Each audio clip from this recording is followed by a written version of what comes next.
Hello again! We are here at Tongyang Plus SM North. First, for starter, they have salad. They also have maki and sushi station. Sobrang dami niyong pagpipilian.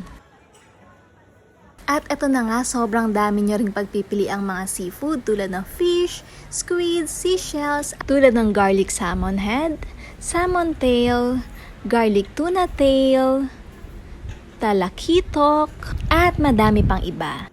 At meron din sila syempreng pork, chicken, and beef.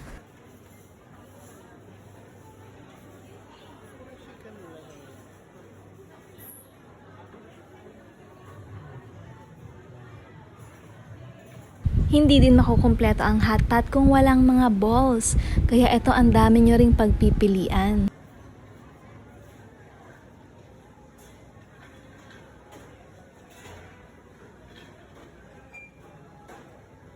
Meron ding iba't ibang klasing mga gulay. Pwede ka ding gumawa ng sarili mong sauce. At kung ayaw mo naman magluto, meron na rin silang readyng luto na ng pagkain tulad ng pansit, sweet and sour pork, siomai, at syempre itong tempura. At ito na nga, ready to eat na tayo.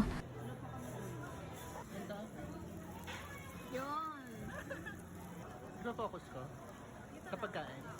Meron ding choices kung anong gusto mong soup base. Meron silang laksa, chicken, and sinigang. At tara, itry natin tong laksa. Individual din yung pot nila, so kung may kasama ka, pwedeng magkaiba kayo ng soup base para hindi naman kayo mag-away, di ba? O akala nyo dessert agad, no? Ganito talaga ako pag buffet. Magdi-dessert muna, tapos syempre kain ulit.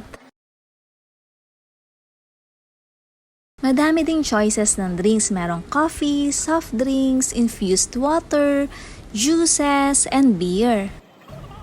And to end our buffet, nag-coffee kami. Pero syempre, ako ayoko ng coffee lang. Gusto ko merong ice cream. O diba, affogato na.